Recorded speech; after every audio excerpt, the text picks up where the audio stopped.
성경을 읽으면서 종종 제 마음에 정말 이 말씀의 경지대로 살아야 되는데 그런 아쉬움을 느낄 때가 정말 많습니다. 생명과 경건에 속한 모든 것을 주셨다 그랬습니다. 정말 우리가 생명을 얻은 자답게 살고 경건하게 살 수 있는 모든 걸 주신 하나님을 믿는데 우리의 삶에 생명과 함께 사망이 있고 경건과 함께 그 불경건, 죄악이 있고 이런 모습을 보면서 우리 성도들이 하나님이 주신 것을 제대로 누리지 못하는구나 그런 생각을 되게 많이 합니다. 또 하나님의 일을 열심히 하려고 애를 쓰면서도 즐겁지 않은 사람들이 진짜 많아요. 하나님의 일하면서 즐긴다, 하나님을 기뻐하라 이런 얘기하면은 어디 외계인 얘기하는 것처럼 이해를 못하는 사람이 있어요. 왜냐하면 하나님의 일이라고 하는 것은 죽도록 충성하고 그러는 거지 무슨 즐거움이나 기쁨이 있을 수 있냐 이렇게 크게 오해하신 분들이 너무 많은 현실이거든요. 저희 처제는 제가 결혼해가지고 이제 교회를 개척했을 때 저희 교회 나와서 교사를 하고 성가대 대원도 하고 애 많이 썼어요. 제가 이제 선교사로 나가고 난 뒤에도 열심히 중고등부 교사를 했는데 열매가 없었어요. 그래도 끝까지 교사를 하더라고요. 자꾸 반을 줄여 먹어요. 근데 그렇게 성실하게 열심히 하는 사람이 없으니까 그만두라고 하기도 어렵겠죠. 그런데 제가 얼마 전에 알았어요. 대구에서 지금 신앙생활을 하는데 얼마나 열매가 많은지 몰라요. 어디로 갔냐면 유치부로 갔거든. 유치부 어린이들을 돌보고 가르치니까는 어린이들이 선생님을 너무 좋아해가지고 엄마들이 교회를 막 나온대요.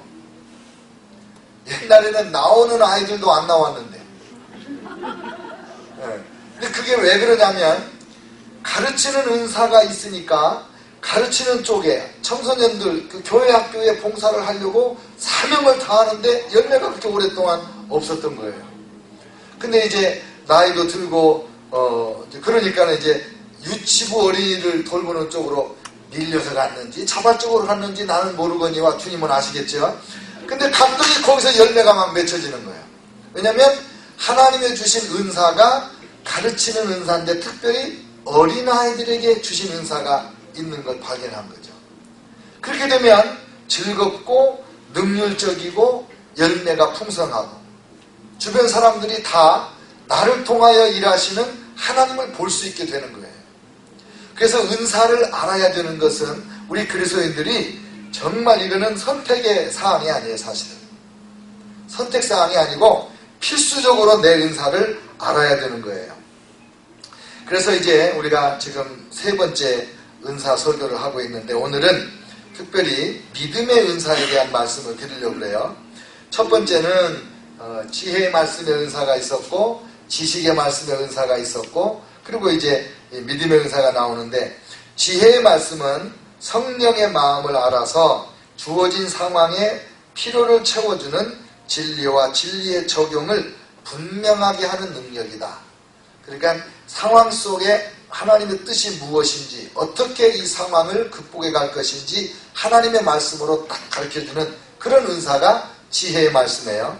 지식의 말씀은 하나님께로부터 초자연적인 정보를 얻는 능력이에요. 그래서 오늘까지 이전에 무슨 일이 있었는지 무슨 생각을 했는지 이 사람이 무슨 기도를 하고 있는지 무슨 고민을 했는지 어떤 아픔과 어떤 성공과 어떤 그 과정을 거쳐왔는지 이런 것들을 하나님께서 알려주시는 그런 그 정보를 얻는 능력이에요. 그런데 이제 이 지혜의 말씀과 지식의 말씀 다음에 믿음의 은사가 나와요. 여러분 다 믿음 있으시죠? 네. 이 예수 믿고 구원받는 믿음, 이렇게 금요 예배도 나오는 믿음, 이거 굉장히 특별한 믿음이에요. 근데 여기서 말하는 은사로 말하는 믿음은 그런 차원을 넘어서서 믿음으로 큰 역사를 이루는 그런 특별한 거예요. 어떤 거냐? 이렇게 정의해요. 주어진 상황에서 하나님께서 어떤 일을 행하시고자 한다는 것을 믿는 것. 이 상황에서 하나님이 이걸 하시려고 한다. 그걸 알고 그걸 믿어요. 그래서 하나님께서 이 일을 성취하실 때까지 전적으로 하나님을 신비하는 비상한 능력이에요. 왜 이런 전적으로 비상한 이런 말을 썼을까요? 많은 사람들의 믿음이 조금 가다가 포기를 해요. 근데 믿음의 은사가 있는 사람들은 보통 사람들보다 크고 놀라운 것을 하나님이 행할 것이라고 믿고 말할 뿐만 아니라 어떤 상황이 와도 어떤 방해가 와도 남들이 다 나보고 미쳤다고 해도 끝까지 그걸 믿어가지고 마침내 자기 믿음이 이루어진 것을 증명해내는 그런 사람들이에요. 그게 믿음이에요. 여기서 은사로 말하는 믿음은 우리가 보통 예수 믿고 구원받은 믿음 이후에 성령 세례 받을 때 하나님이 주시는 특별한 은사인 것입니다. 그러니까 이런 믿음의 은사가 있는 사람에게는 어떤 현상이 나타나냐면 하나님의 약속을 액면 그대로 받아요. 그리고 약속을 그대로 받고 그걸 열망을 해요. 하나님이 반드시 이룰 텐데, 하나님이 특별히 이걸 하시기로 했으니까 완전히 이룰 텐데 언제 그 일이 이루어지나 막 조급하고 그리고 끝까지 그걸 사모하고 그런 마음을 갖게 돼요. 믿는 바를 하나님의 미래의 사역에 대한 비전으로 받고 이것이 성취될 때까지 하나님을 신뢰해요. 하나님이 나에게 무슨 꿈을 주셨다. 그러면 이 꿈을 가지고 끝까지 가는 거예요. 요즘에 이제 성도들하고 대화를 나눠보고 또 어떤 목사님이나 선교사님들하고 대화를 나눠보면 허황된 이야기 같이 들리는 말을 많이 들어요. 여러분, 제가 물을 테니까 한번 생각해 보세요. 예, 목사님, 저도 누구랑 얘기해 보니까 그 사람이 뭐 이런 일을 한다고 그러는데 되게 허황되게 들렸어요. 그런 경험 있는 사람 손 들어보세요. 지극히 정상적인 사람하고만 대화했나 봐요. 네. 이 믿음의 은사가 있는 사람들은 엄청난 큰 꿈을 꿔요. 그리고 그거를 확실히 믿기 때문에 남들이 그 이야기를 듣고 이 사람 조금 정신 이상하냐? 이거 허풍쟁이 아니야? 이러는지 알면서도 계속 말을 해요. 계속 말을 해. 그런데 계속 말을 하다 보면 어느 날 그 수많은 비난하는 사람들 중에 자기하고 똑같이 그걸 믿고 그것을 위해서 재정을 후원하고 기도로 돕고 아주 적극적으로 지원하는 그런 사람을 만나요. 지난번에 저희 교회 와서 설교하고 간 양한갑 선교사님이라고 계시는데 그분의 꿈이 뭐냐면 필리핀에다가 그 수십만 평의 땅에다가 나환자들을 위한 정착촌을 만드는 건데 정착촌에 아파트도 들어가고 나환자 목회자를 양성하는 신학교도 들어가고 병원도 들어가고 유치원, 중학교, 초등학교, 중학교 나환자들을 위한 완전 한 나라를 만드는 것 같은 그런 꿈을 꾸고 있어요. 그 필리핀 가난한 나라에서 누가 그런 그렇죠. 그런데 한국에 가서 어떤 강남의 어느 교회 권사님이 자기를 만나자고 해서 만났대요. 근데 물어보더래요. 처음 만나는 분인데 선교사님이 필리핀에서 나환자 사역을 하시겠다고 하는데 그 플랜이 어떤지 말씀해 주시겠습니까? 그래서 쭉 이렇게 얘기를 했대요. 양반은 뭐 진짜 허황되잖아요. 보통 사람들은 집 한 채도 못 짓고 사는데 아파트를 막 수채를 짓고 신학교도 세우고 막 학교도 여러 개 짓고 병원도 짓고 막 이러니까 근데 그걸 쭉 얘기하니까 땅은 어떻게 하세요? 땅은 기증을 받았습니다. 그 비전에 수십만 평을 기증한 사람이 있어요. 필리핀에서. 그러니까 그 여자 권사님이 그 이야기를 쭉 듣고 이렇게 적더니 목사님 이 플랜이 다 완성이 되려면 몇 년이 걸릴 것 같네요. 그리고 지금 제가 대충 계산하니까 한 200억이 들 것 같아요. 제가 오늘 50억을 드리고 3년마다 50억씩을 드릴게요. 뭐 이런 식으로 대답하는 거예요. 그리고 그 자리에서 돈을 줘요.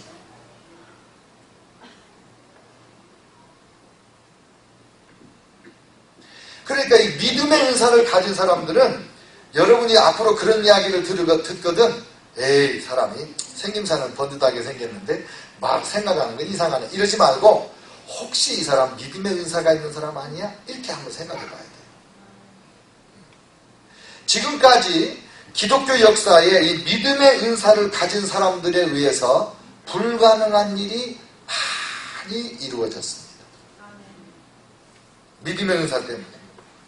주변에 있는 대부분의 사람들이 그런 확신이 없음에도 불구하고 주어진 상황에서 하나님께서 반드시 그 일을 이룰 것이라는 그런 느낌도 있고 생각도 있고 열정도 있고 비전도 있고 이게 믿음의 은사예요. 하나님을 한번 온전히 알고자 하는 비상한 열망 하나님 정도라면 하나님 수준에는 이 정도는 해야 하나님이지 이런 생각 그러니까 크신 하나님을 믿는 큰 믿음의 은사라고 보겠습니다. 이런 사람들이 자주 하는 말이 있어요. 하나님은 어떤 일이든지 하실 수 있어. 하나님께는 불가능이 없어. 하나님은 그런 상황 속에서 오히려 역전의 역사를 이루시는 분이야. 뭐 이런 매우 긍정적인 이야기를 하는 분들이 이 믿음의 은사를 가진 분들이에요. 믿음의 은사가 있는 사람들 이런 은사가 드러나면 하나님은 영광을 받으시고 또 사람들은 야 진짜 하나님 살아계시다.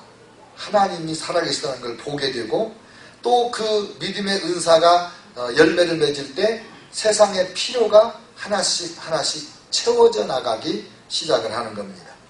교회가 이 믿음의 은사가 있는 사람 때문에 기도도 하게 되고 권면을 받아서 도전을 받게 되고 또 이런 사람 때문에 지도자들이 이런 믿음을 가진 지도자들은 그런 믿음을 가진 사람들을 많이 동원할 수 있는 능력이 나타나요. 여러분도 큰 일을 이루고 싶으면 믿음의 은사를 구하는 것이 좋을 거예요. 예수님의 그 사역하는 방법이 뭐냐면 내 믿음대로 될지어다. 내 믿음대로 될지어다. 작년엔가 우리 구역예배 때 꿈 넘어 꿈을 한 적이 있어요. 꿈 넘어 꿈.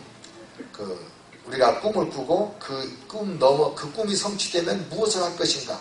하나님 앞에 진정한 꿈이 무엇인가? 그때 그 적은 것들을 보니까 꿈이 좀 크더라고요.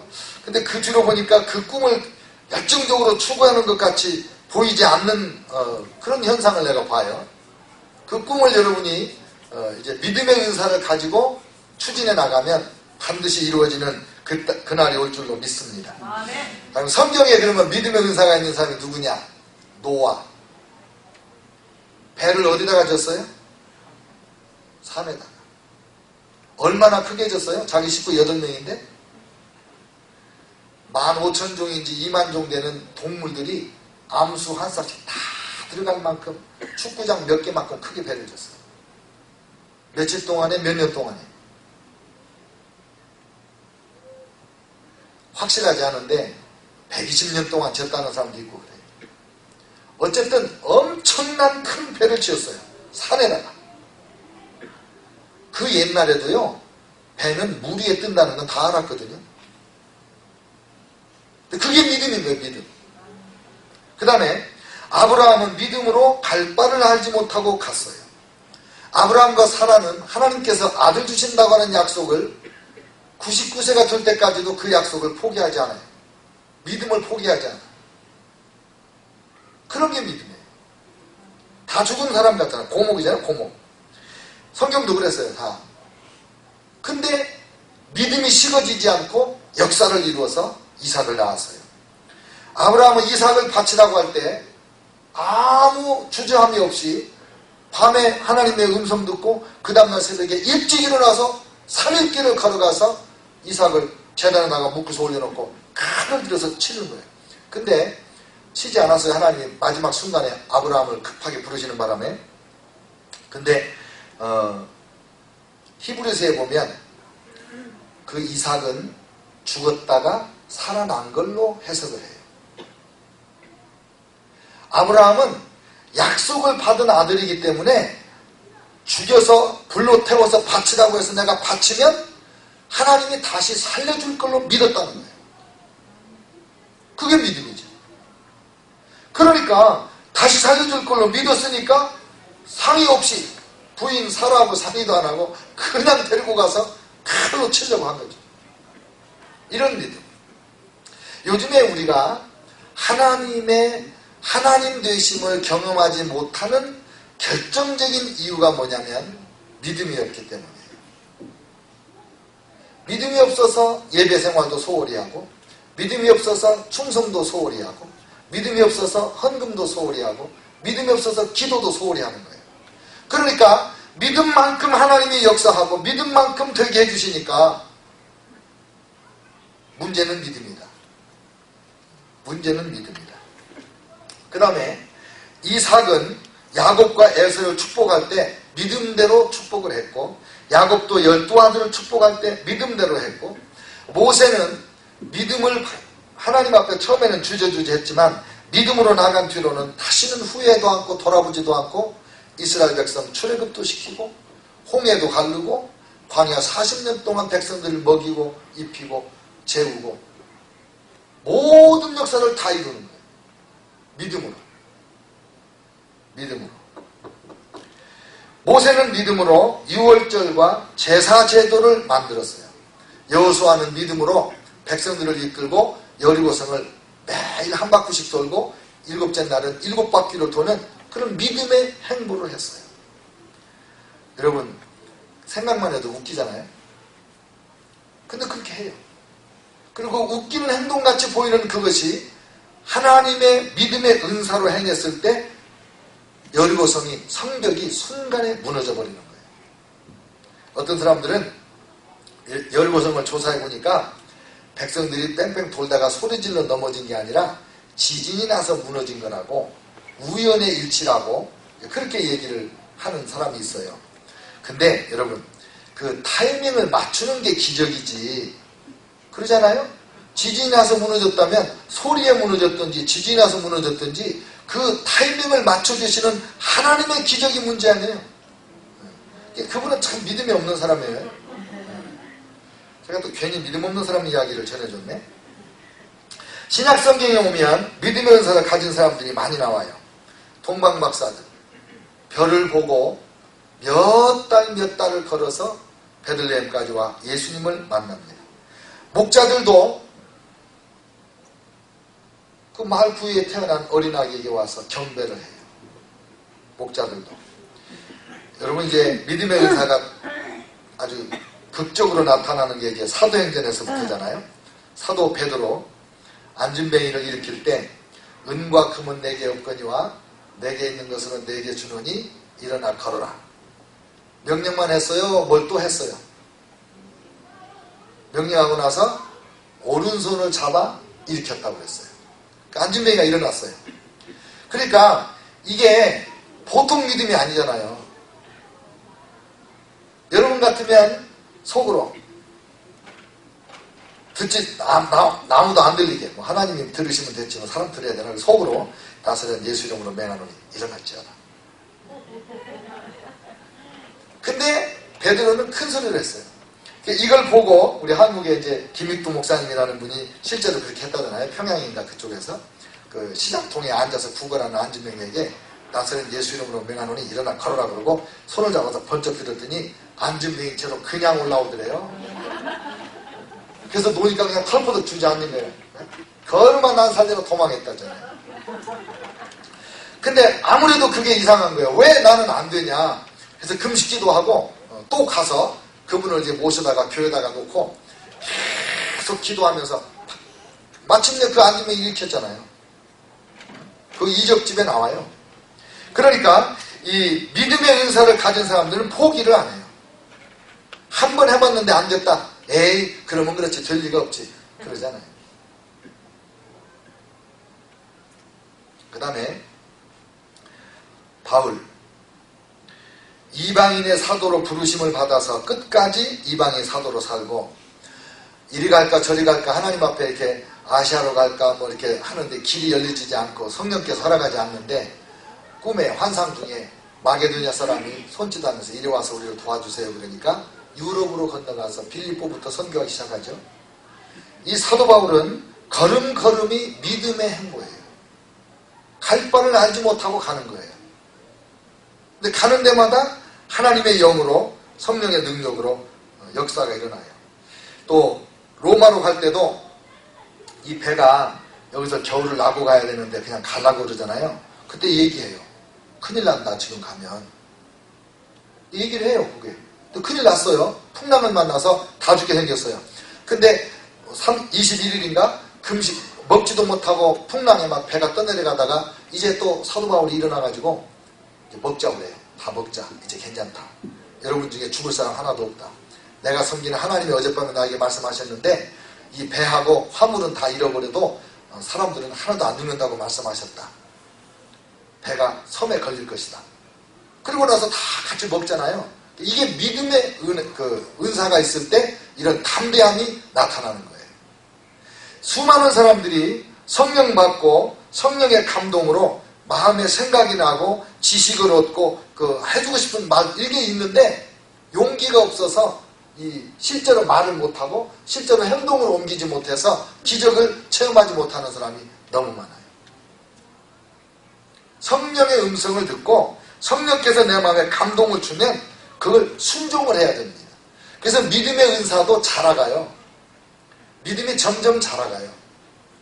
예를 들면 하나님이 말씀하실 때 막 귀로 큰 소리로 들려주시면 누구나 말하기가 쉽죠. 그런데 하나님이 그렇게 막 큰 소리로 그리고 총천연색으로 글씨로 이렇게 확확 보여주고 그러는 것은 아닌 것 같아요. 미국에서 이 초자연적인 이 성령의 은사를 미국 교회에 아주 충격적으로 소개한 분이 존 윈버 목사님이에요. 근데 이 목사님은 제가 그분이 이렇게 사역하는 걸 직접 보진 못하고 그분이 이제 돌아가신 다음에 제가 그 교회를 가봤어요. 가보니까 찬양도 은혜가 있고 성도들이 얼마나 정말 감격적으로 예배하는지 몰라요. 그런데 그분의 책을 이제 듣고 CD를 듣고 이러면서 공부를 했는데 그분이 이런 얘기를 해요. 3,000명, 5,000명 이렇게 모인 집회 자리에서 여기 암 환자 7명이 있습니다. 나오세요. 그 암 환자 7명이 나올 때까지 기다리는 거예요. 다 나왔는데 한 명이 안 나와요. 그러면 여자라고 그래요. 여자. 그리고 이쪽에 있다고 그러고 저 뒤에 있다고 그러고 블루 색깔 투피스를 입었다고 그러고 그 다음에 나중에는요 이름을 불러요. F로 시작하는 이름이라고. 그러다가 이제 이름을 불러서 나중에는요 저 맨 뒤에서 두 번째 앉은 그 당신 나오라고. 그러면 그분이 막 울면서 아무도 모르는데 어제 병원에 가서 내가 진단받았는데 이러면서 나와요. 나오면 그 쿡이라고 하는 집사님이 같이 다니면서 집회를 했는데 집사님 보고 기도하라고 그래요. 그 집사님이 안수해가지고 그 나온 7명 암을 다 고쳐요. 그러니까 어떻게 그렇게 엄청난 정보를 정확하게 알 수 있냐. 그걸 누가 궁금하니까 물어볼 거 아니에요. 근데 이분의 대답이 너무나 실망스러웠어요. 이렇게 하나님 암 환자 그러면 이렇게 숫자가 탁 지나간대요. 그럼 7명 암 환자 나오라고 그런대요. 근데 그 마지막 한 명 이름을 부를 때 이렇게 있으면 남자예요 여자예요 그러면 여자 같다. 그럼 여자라고 그러고 그렇게 순간적으로 파란색 옷 투피스가 쑥 지나가면 투피스 입었다고 그러고 정말 놓치기 쉬운 그런 순간적인 메시지를 믿고 담대하게 선포를 하는 거예요. 근데 실제로 그런 사람이 그 자리에서 나와요. 잭 디어라는 목사님이 계세요. 그 달라스 신학교의 구약학 교수인데 이분이 이제 성령 충만해서 성령의 은사가 강해져가지고 그 학교에서 쫓겨났어요. 왜냐하면 달라스 신학교는 이 성령의 음성 듣기 또 병고침, 귀신 쫓기는 거 안 믿는 신학교거든요. 굉장히 유명한 신학교인데 그러니까 이제 그분이 학교에서 쫓겨나가지고 존 윈버 목사님하고 같이 사역하면서 이런 사역에 대한 성경적 연구를 뒷받침을 쭉 해주신 그런 분이에요. 이분은 제가 직접 강의도 들어봤고 설교 테이프도 많이 들어보고 그랬어요. 이분이 쓴 예언의 은사라는 책에 보니까 자기가 한 몇천 명 모이는 집회에서 예언의 은사에 대해서 세미나를 하고 그리고 실습을 하는 거예요. 하나님의 음성을 듣고 환자를 불러내는 거예요. 근데 한 명도 안 나온 거예요. 그날 강의하고 지금 모범으로 보여줘야 되는데 안 나오는 거예요. 그게 안 나오니까 그냥 이제 좀 당황스럽지만 어떡하겠어요. 이제 마쳤죠. 다 마치고 반절이나 이상 다 나간 다음에 한 분이 나오는 거예요. 나오더니 하는 말이 목사님, 아까 목사님이 부른 사람이 저 같아요. 왜 아까 안 나오냐 그러니까 혹시 실수할까봐 안 나왔다 그러더라고요. 그러니까 그런 뭐라 그럴까, 좀 부끄러운 일을 당할 수 있는 그런 가능성, 위험성이 있는 거예요. 믿음의 은사를 가지고 살아가는 데는. 그러나 그 위험을 감수하면서 믿음으로 나아갈 때 기적을 체험하게 되는 거죠. 아멘. 너무 완벽하게 모든 것이 갖춰져 있을 때 그때만 하려고 하고 막 분명하면 하려고 하고 그러면 안 됩니다. 그러면 안 돼요.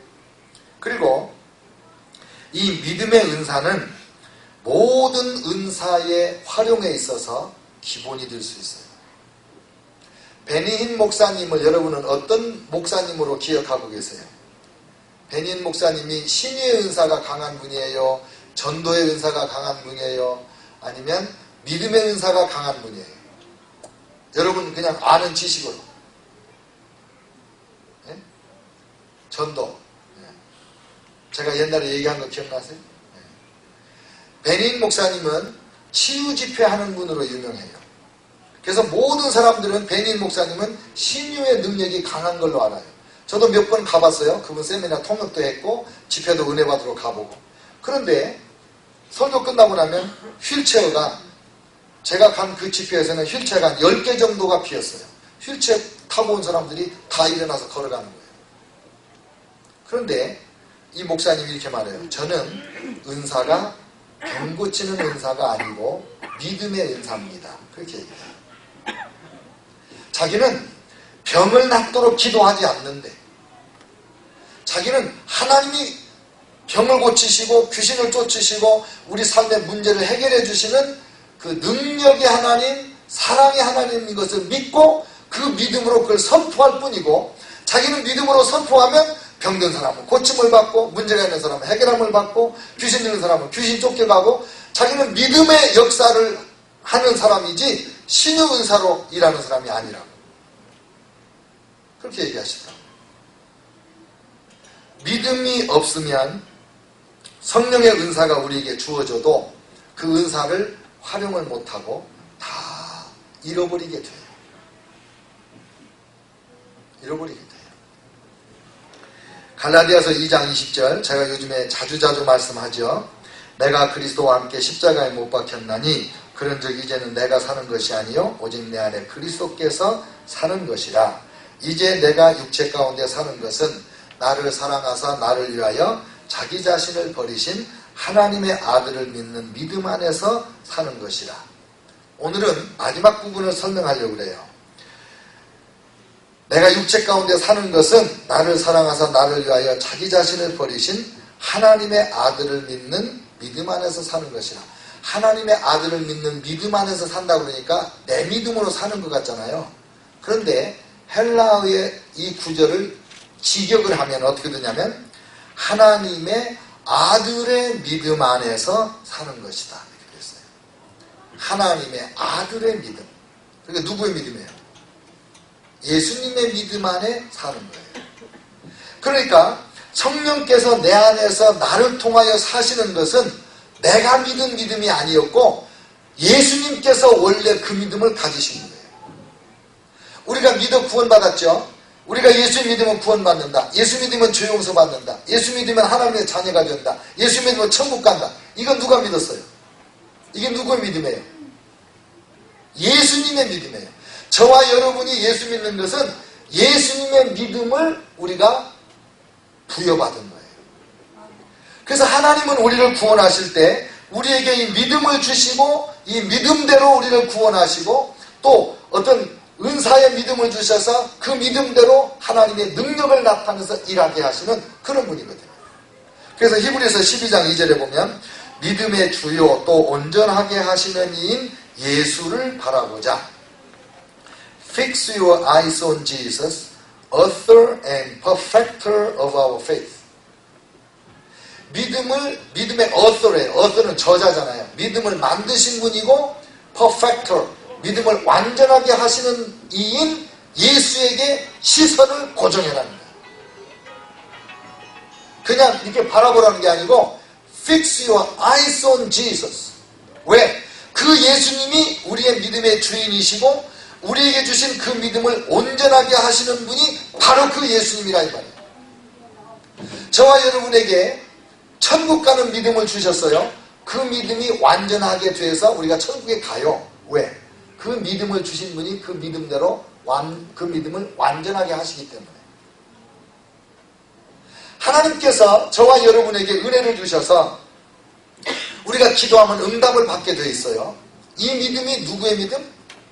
예수님의 믿음. 그래서 우리가 기도하면 예수님께서 내가 준 믿음대로 기도하네, 이 믿음을 온전하게 만들어줘야지. 그러면 응답이 오는 거예요.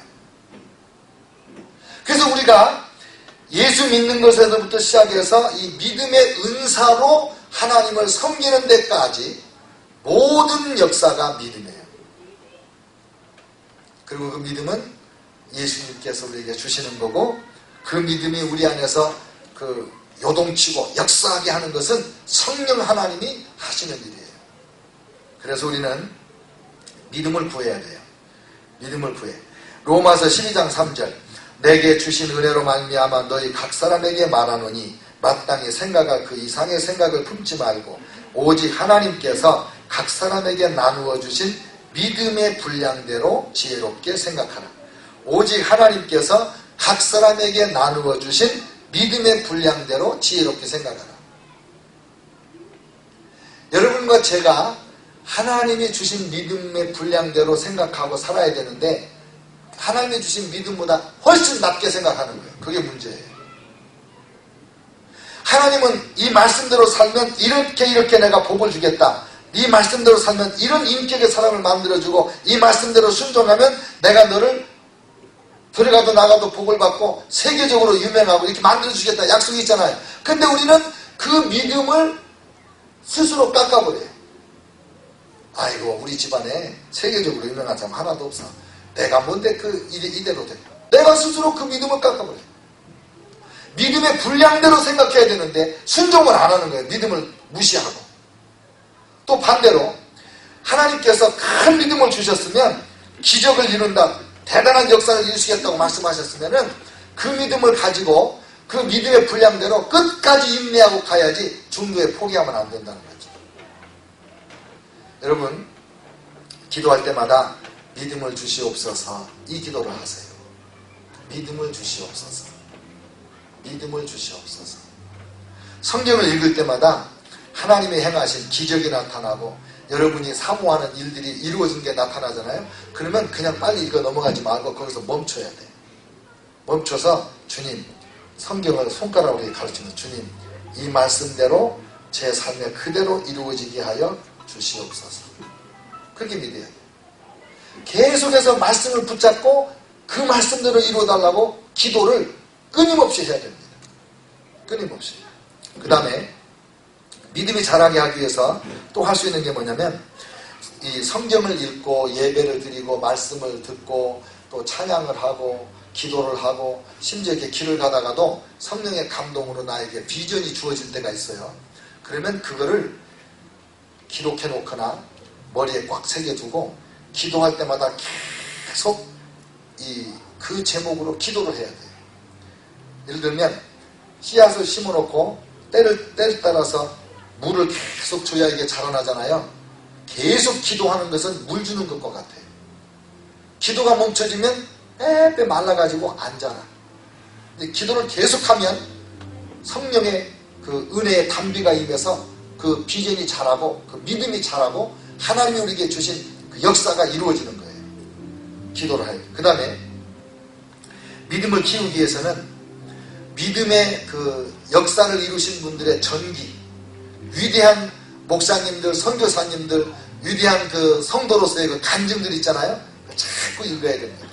그러면 그걸 읽을 때마다 우리의 믿음이 강화되고 또 열정이 일어나고 새로운 비전이 일어나고 그리고 희미했던 나도 이런 꿈을 꿨는데 나도 이런 생각을 했는데 그러면 그 꿈이 이루어지는 과정을 보면서 내가 그 꿈을 꿀 수 있는 구체적인 그 스텝 바이 스텝 그 길을 볼 수 있게 되는 거예요. 그래서 전기를 많이 읽으셔야 돼요. 간증기, 전기, 부지런히 읽으셔야 됩니다.